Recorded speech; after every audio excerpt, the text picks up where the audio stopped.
नमस्कार दोस्तों, स्वागत है आपका हिस्ट्री ऑनलाइन क्लास में। इससे पहले पाषाण काल के, हड़प्पा सभ्यता के, वैदिक काल के, जैन और बौद्ध धर्म के और महाजनपद काल के प्रश्न में डाल चुका हूं। अब मौर्य साम्राज्य के प्रश्न है डाल रहा हूं।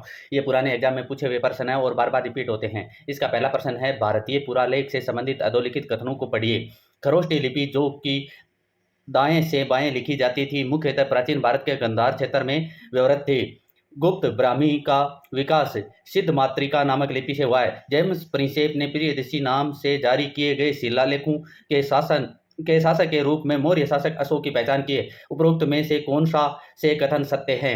केवल एक, केवल दो, केवल तीन, उपरोक्त में से कोई नहीं। तो इसमें अपना राइट आंसर हो जाएगा केवल तीन। ये दो है वो गलत है, सही नहीं है। तो अपना राइट आंसर हो जाएगा केवल तीन। अगला प्रश्न है 2 नंबर। प्राचीन व्यापारी मार्ग दक्षिणा पंथ विस्तरित था। पाटलिपुत्र से प्रतिष्ठान, विदिशा से प्रतिष्ठान, तक्षशिला से कांचीपुरम, पाटलिपुत्र से उरेयूर। तो इसमें अपना राइट आंसर हो जाएगा 2 नंबर, विदिशा से प्रतिष्ठान। तीसरा प्रश्न है, निम्नलिखित में से कौन सी अशोक के शासनकाल के समय प्रांतीय राजधानी नहीं थी? तक्षशिला, तौसाली, स्वर्णगिरी, धौली। तो कौन सी नहीं थी? धौली। डी ऑप्शन अपना राइट आंसर हो जाएगा। अगला प्रश्न है 4 नंबर। निम्नलिखित में से कौन सा अशोक का द्विभाषिक अभिलेख है? लंगमान, शेर-ए-कुना, तक्षशिला, सहवाजगढ़ी। तो कौन सा है? शेर-ए-कुना। बी ऑप्शन अपना राइट आंसर हो जाएगा। अगला प्रश्न है अशोक के स्तंभों से संबंधित है, इसमें कूट में मिलान करना है। अशोक के स्तंभों के बारे में अधोलिखित कथनों को पढ़िए। अशोक के मुख्य स्तंभ लेख उत्तर भारत में प्राप्त हुए हैं। 6 स्तंभ लेख हैं जो 7 स्तंभों पर प्राप्त हुए हैं। स्तंभों की यष्टि तथा अर्ध भाग 2 अलग अलग पत्थरों से निर्मित है। अर्ध भाग की समस्त आकृतियां पशुओं की है। तो इसमें उपरोक्त में से कौन सा कथन सत्य है? सत्य पूछा गया है तो सत्य, पहला सत्य है, दूसरा सत्य नहीं है, असत्य है, और ये तीसरा सत्य और चौथा सत्य है। तो अपना राइट आंसर हो जाएगा बी ऑप्शन। अगला प्रश्न है 6 नंबर। निम्नलिखित में से कौन सा अशोक मौर्य द्वारा बौद्ध धर्म के प्रचारार्थ नहीं भेजा गया? महिष, रक्षित, महादेव, धर्म रक्षित। तो कौन सा नहीं भेजा गया? महिष को नहीं भेजा गया था। अगला प्रश्न है कथन और कारण वाला। 7 नंबर प्रश्न, कथन, मौर्य राज्य एक अत्यंत केंद्रीकृत राज्य था। स्पष्टीकरण ई, विशाल मौर्य साम्राज्य प्रांतों में विभक्त था जो सामान्यतः राजकुमारों द्वारा शासित थे। उपरोक्त दोनों वक्तव्यों के संदर्भ में निम्नलिखित में से कौन सा सही है? ए और ई दोनों सही हैं तथा ए की सही व्याख्या ई है। ए और ई दोनों सही है किंतु ए की सही व्याख्या ई नहीं है। ए सही है, ई गलत है। ए गलत है, ई सही है। तो इसमें 7वें में अपना राइट आंसर हो जाएगा ए और ई दोनों सही है और सही स्पष्टीकरण भी है। अगला प्रश्न है 8 नंबर। इसमें यवन शासक और दूसरी तरफ उनका क्षेत्र दे रखा है, अपने को कूट में मिलान करना है। तो एंटियोकस है वो सेकंड है, वो सीरिया का शासक था। कहाँ का शासक था? सीरिया का शासक था। बाद में टोलमी सेकंड है, मेसिडोनिया का शासक था। मेसिडोनिया का नहीं, मिस्र का शासक था टोलमी सेकंड। बाद में एंटीगोनस सेकंड है, वो मेसिडोनिया का शासक था। और मग्स है वो साइरिस का शासक था। तो इसलिए अपना राइट आंसर हो जाएगा डी ऑप्शन। अगला प्रश्न है 9 नंबर। 9 नंबर प्रश्न, निम्नलिखित में से कौन सा मौर्य काल में भूमि संबंधी कर नहीं था? भाग, बलि, उदक, शुल्क। तो कौन सा नहीं था? शुल्क। यह आयातित सही नहीं है, सही नहीं पूछा गया है। प्राचीन काल में गंधार जनपद की राजधानी तक्षशिला थी, सही है। और बिंदुसार के शासनकाल में तक्षशिला निवासियों ने विद्रोह किया, तब अशोक को विद्रोह दबाने के लिए भेजा गया किंतु सफल नहीं हो सका, सफल हो गया था, इसलिए ये गलत है। सम्राट अशोक के समय तक्षशिला उत्तरापंथ की राजधानी थी। तक्षशिला है वो उत्तरापंथ की राजधानी थी, ये भी सही है। 7वीं शताब्दी में युआंग च्वांग ने तक्षशिला को एक जीवित नगर के रूप में देखा। तो इसमें ये सही नहीं है, तो अपने को सही नहीं पूछा गया है। तो बी और डी बी ऑप्शन में है, ये अपना राइट आंसर हो जाएगा। अगला प्रश्न है 11 नंबर। इसमें भी अपने को कूट है वो उनका मिलान करना है। अशोक स्तंभों के संबंध में निम्न में से कौन सा कथन सही है? नीचे दिए गए कूट से सही उत्तर चुनिए। वे धारियों से युक्त हैं, उनकी सतह चमकदार हैं, सभी स्तंभों पर अभिलेख मिलते हैं, स्तंभों की यष्टि या लाट एक से है। तो इसमें अपना जो अपने को सही पूछा गया है।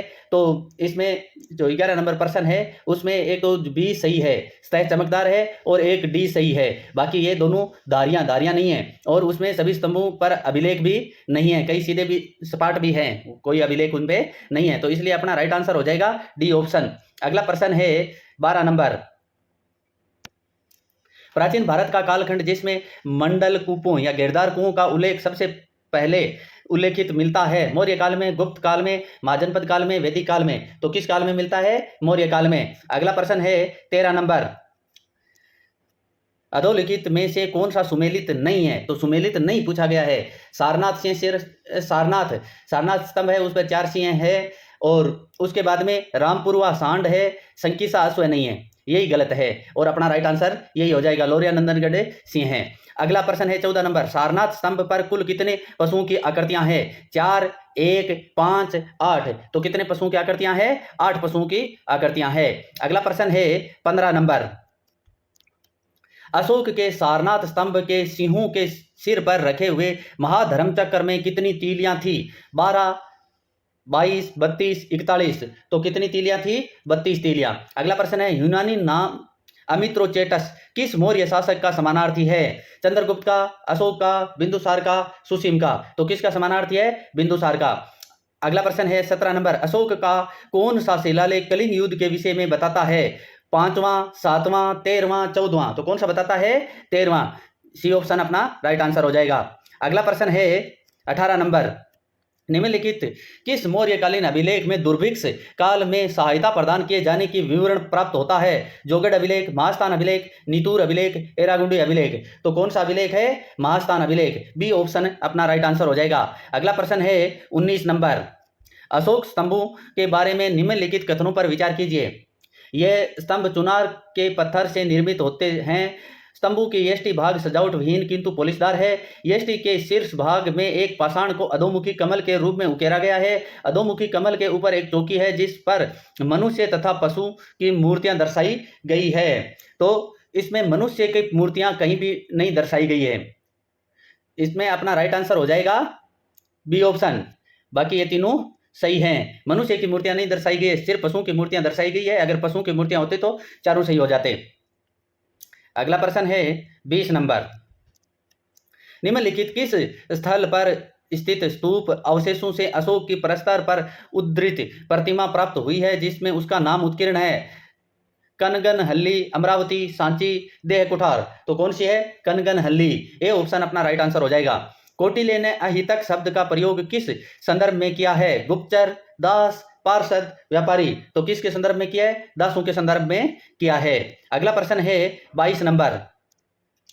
मौर्य काल में उद्दक भाग था। एक सिंचाई कर, सीमा शुल्क, तीर्थयात्री कर, बौद्ध भिक्षुओं को दिया गया भूमिदान।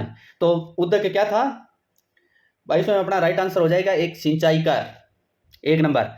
अगला प्रश्न है किस पुस्तक में चंद्रगुप्त मौर्य को सकल जम्बूद्वीप स्वामी कहा गया है? मुद्रा राक्षस, महावंश, इंडिका, भद्रभव चरित्र। तो किस में कहा गया है? 23वें में अपना राइट आंसर हो जाएगा महावंश, 2 नंबर ऑप्शन। अगला प्रश्न है 24 नंबर। निम्नलिखित में से अशोक के अभिलेखों के विषय में कौन सा कथन असत्य है? अशोक के अधिकांश अभिलेख ब्राह्मी लिपि में उत्कीर्ण किए गए हैं। अशोक के कुछ अभिलेख ख्रोष्टी लिपि में उत्कीर्ण है। उसके अभिलेखों में से कुछ यूनानी व अरेमाइक लिपियों में उत्कीर्ण है। उनके 3 स्तंभ लेख फिरोज शाह तुगलक को मिले थे। तो यही असत्य है। 3 नहीं मिले थे, 2 ही मिले थे। तो ये असत्य हो गया, यही अपना राइट आंसर हो जाएगा। अगला प्रश्न है 25 नंबर। निम्नलिखित में से कौन सिकंदर के भारतीय सैनिक अभियान में उसके साथ भारत आया था? Strabo, Nearchus, Arrian, Diodorus. तो कौन आया था? तो 25वें में अपना राइट आंसर हो जाएगा नियार्कस, 2 नंबर ऑप्शन। अगला प्रश्न है 26 नंबर। चंद्रगुप्त मौर्य का उत्तराधिकारी कौन था? अशोक, बिंदुसार, विष्णुगुप्त, कुणाल। तो अशोक का उत्तराधिकारी कौन था? बिंदुसार, बी ऑप्शन अपना राइट आंसर हो जाएगा। अगला प्रश्न है, एक तरफ तो सूची दे रखा है बौद्ध धर्म प्रचारक और दूसरी तरफ देश दे रखा है, इसका अपने को मिलाने करना है। तो उत्तर गया था स्वर्ण भूमि, बाद में महेंद्र गया था लंका, महेंद्र और संघमित्रा। बाद में रक्षित गया था बनवासी, और महादेव गया था महिष मंडल। तो इसमें अपना राइट आंसर हो जाएगा विकल्प ए। ठीक है। अगला प्रश्न है 28 नंबर। दोस्तों अगर वीडियो अच्छा लगे तो वीडियो को लाइक कीजिए, चैनल को सब्सक्राइब कीजिए और अधिक से अधिक दोस्तों के साथ शेयर कीजिए और कमेंट भी कीजिए। अशोक द्वारा धम्म महामात्रों की नियुक्ति का उल्लेख किस शिलालेख में किया गया है? सेकंड में, थर्ड में, फोर्थ में या फिफ्थ में? तो कौन से शिलालेख में किया गया है? फिफ्थ शिलालेख में। अशोक के अतिरिक्त देवनाम प्रिय उपाधि धारण करने वाला मौर्य शासक था कुणाल, संप्रति, दशरथ, जालोक। तो कौन था? दशरथ है। और इस वीडियो का अंतिम और 30वां प्रश्न, सारनाथ में बौद्ध स्तूप का निर्माण किसने करवाया था? चंद्रलेखा देवी, संघमित्रा, कुमार देवी, अशोक। तो किसने करवाया था? अशोक ने। इसी के साथ वीडियो समाप्त होता है। धन्यवाद।